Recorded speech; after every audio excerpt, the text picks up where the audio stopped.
ನಾಡಪ್ರಭು ಕೆಂಪೇಗೌಡರ ಜಯಂತ್ಯೋತ್ಸವದ ಅಂಗವಾಗಿ ಯಲಹಂಕದಲ್ಲಿ ಒಕ್ಕಲಿಗರ ನೇತೃತ್ವದಲ್ಲಿ ನಡೆದ ವಾಕ್ಥಾನ್ ಇದೀಗ ಚರ್ಚೆಗೆ ಕಾರಣವಾಗಿದೆ.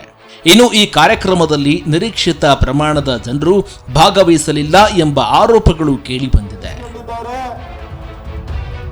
ಮುಖ್ಯಮಂತ್ರಿಗಳಾಗಿ ನಾಡಪ್ರಭು ಕೆಂಪೇಗೌಡರ ಕೇಂದ್ರಾಡಳಿತ ಪ್ರದೇಶಕ್ಕೆ ಇದು ಮೊದಲನೇ ಭೇಟಿ.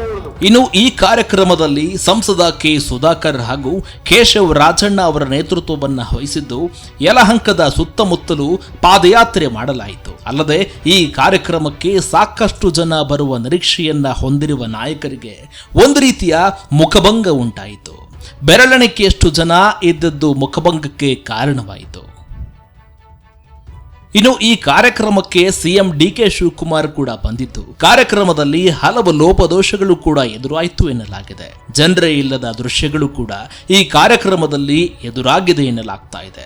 ಸಾಕಷ್ಟು ಜನರು ಸೇರುವ ನಿರೀಕ್ಷೆಯಿಂದ ಸಾಕಷ್ಟು ಕುಳಿತುಕೊಳ್ಳಲು ಆಸನದ ವ್ಯವಸ್ಥೆಯನ್ನು ಕೂಡ ಮಾಡಲಾಗಿತ್ತು. ಆದರೆ ಜನರು ಬಾರದೇ ಇರುವುದು ಎಲ್ಲೋ ಒಂದು ಕಡೆ ಸರ್ಕಾರಕ್ಕೆ ಮುಜುಗರಕ್ಕೆ ಕಾರಣವಾಯಿತು.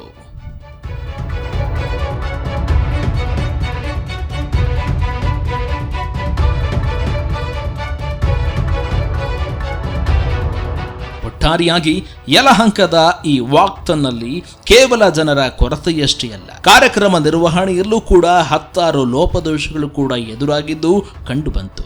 ಸಮುದಾಯದ ಬಲ ಪ್ರದರ್ಶನವಾಗಬೇಕಿದ್ದ ಒಕ್ಕಲಿಗರ ವಾಕ್ಥಾನ್ ಸರಿಯಾದ ಸಮನ್ವಯತೆ ಇಲ್ಲದೆ ಕಳೆಗುಂದಿ ಹೋಗಿದೆ. ಒಟ್ಟಾರೆಯಾಗಿ ಹೇಳುವುದಾದ್ರೆ ಭಾರಿ ಸದ್ದು ಮಾಡಬೇಕಿದ್ದ ಯಲಹಂಕದ ವಾಕ್ಥಾನ್ಗೆ ಜನರ ನಿರಾಸ ಪ್ರತಿಕ್ರಿಯೆ ಸಿಕ್ಕಿರುವುದು ಸದ್ಯ ರಾಜಕೀಯ ವಲಯದಲ್ಲಿ ತೀವ್ರ ಚರ್ಚೆಗೆ ಕಾರಣವಾಗಿದೆ ಹಾಗೂ ಮುಖಭಂಗಕ್ಕೆ ಕಾರಣವಾಗಿರುವುದಂತೂ ಅಕ್ಷರಶಃ ಸತ್ಯ.